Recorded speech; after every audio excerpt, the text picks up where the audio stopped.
Basically, there are two important aspects of these types of beats. For one, you need to have a good chord progression, as the entire song is built off of it, especially in this genre. And two, good sound selection for that distinct R&B sound. Good VSTs to use for this are Triton Extreme, Analog Labs, and Xenology. They have tons of presets ready to go for this kind of thing.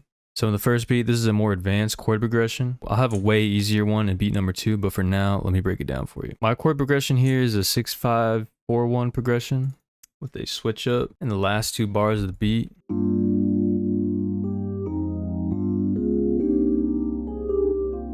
The reason the last 2 bars sound so good is because of a tritone substitution right here into the last chord, which basically is just a fancy way of saying we used some out of key notes that made it sound good. So to make this sound fuller, you want to layer it. So I usually go for pads, or a pad first, pad or strings, you know.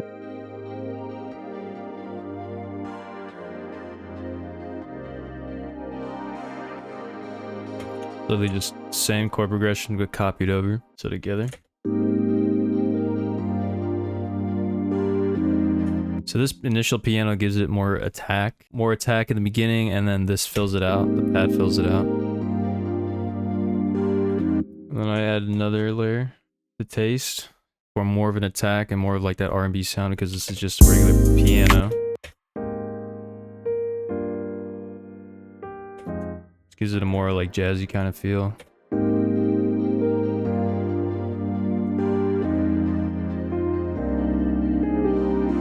That's basically how you fill it out. Now onto the bass. So the bass is basically just the root notes of the chord copied over. Also, I just want to mention a lot of these audio clips are in audio, not MIDI. I don't have the MIDI. I'm using a Triton demo version. It doesn't let you save stuff after 20 minutes, so that's why I had to bounce it off to audio. Just a heads up. And for the melody, so it's usually a lot of natural sounds like flutes, violins, guitar, etc.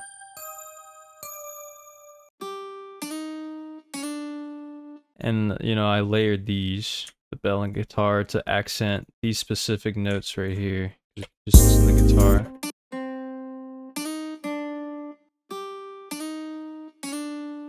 That right there, it would be, you know, kind of boring. It was just...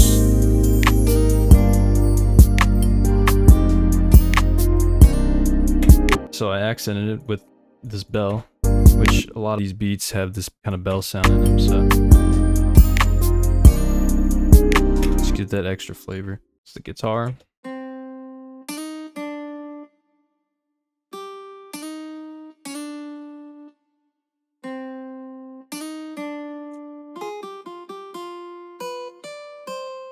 And I just basically copied that over.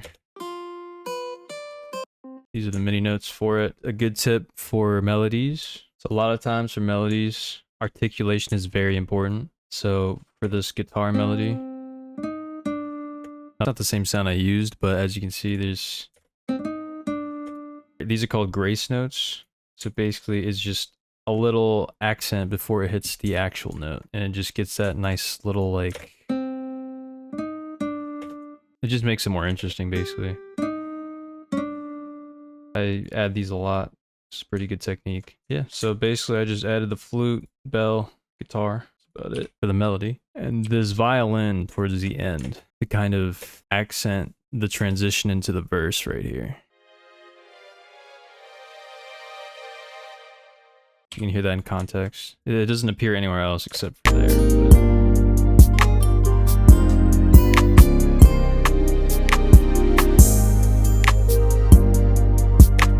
See how it adds kind of this tension for the transition. For the drums, it's pretty standard. You can just make whatever feels good to you, and has a nice bounce. So basically, I just...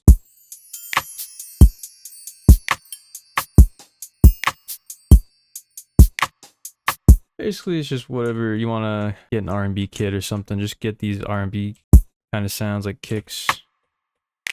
Technique with the snare is to add something a little offbeat in the beginning, where the snare is supposed to be, so it's kind of anticipating it, gives it kind of a groove. So if I add the kick, you can hear it here. It's like it pushes it forward, if you can hear that.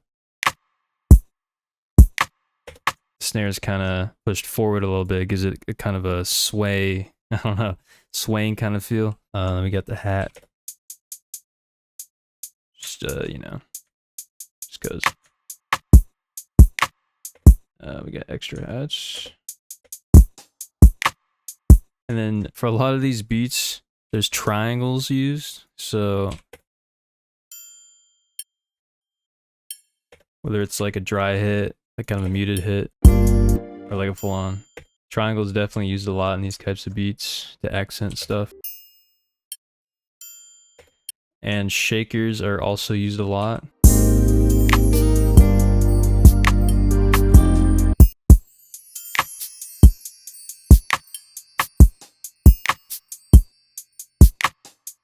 Okay, so the two most important parts of the drums for these types of beats are definitely the triangles and the shaker. A lot of the times, these beats have these two things. The shaker just gives it bounce, you know.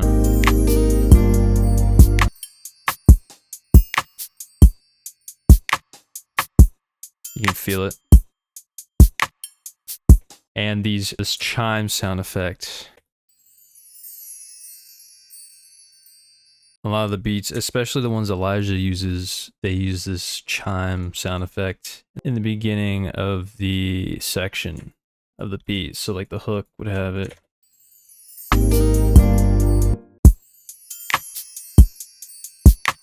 And for the effects, we just have some simple stuff to give it some impact. From the transition, from the hook into the verse. And in the beginning. Adding effects always makes a beat more interesting, so I definitely recommend it whenever you can. Get away with it and make it sound good. And you also, sometimes for these risers and stuff, you don't want to overdo it sometimes, because sometimes it's just like, why is there so many? But when you can, definitely always think about how you can incorporate effects into your beat. Also, short little disclaimer, this drum pattern, based off of one of Elijah 4K's beat. Definitely go check him out. He's a huge inspiration for these types of beats. He's worked with jssr. He's produced a lot of the beats for jssr. And yeah, I just really like his sound, so I'm trying to recreate that and try to help explain the type of stuff that he did. He also has a lot of tutorials of his own on his own channel, so I definitely recommend you go check those out as well. For arrangement, basically just super simple. I didn't really think about it that much, I'll be honest. A lot of the times these beats have the little intro. The intro can literally be however long you want it to be. Because in here, you can see it's 2 bars. That's, you know, like just a random, you know, kind of number, I guess. Because, you know, usually sections of a beat are in increments of like 8 or 16, like a 16-bar hook, 16-bar verse. I've realized making a lot of beats that the intro and the outro don't really matter. You can make them basically as long as you want or as short as you want, as long as like you lead into like that kind of structure where it's like 16, 16 or 8, 16, just like some kind of structure. I mean, even then you can add a little section in between. Like if I were to add something right here, all this bridge or something, have it just be like a 4-bar bridge. If you wanted to do that, you could totally do that if it works for the beat. So yeah, it's just thinking about what you want to add, basically. This is also something Keshi did one time in one of his songs, I forget, and he just added a little like 4-bar bridge to his song, and it worked pretty well. So just like as a kind of little transition from the verse to the hook, it's literally just 4 bars. So I mean, that's just how I understand it right as of right now. I mean, that could change, but it's what's been working for me. So 2-bar intro of whatever leading into the beat, and then we've got the hook, which is 16 bars. Might be hard to see from here, but 16 bars, and then it's literally just 16-bar verse, 16-bar hook. This is where I export it, so I just let it. Yeah, just let it right out there. And yeah, that's about it for the first beat. If you learned anything from this video, please leave a like. It helps me out a lot. And part 2 will be out soon. I'll just leave a link to that in the description once it's out. Also, don't forget to check out Elijah 4K as well for more beats in this style. I'll link his channel down below. Thanks for watching, and I'll see you later.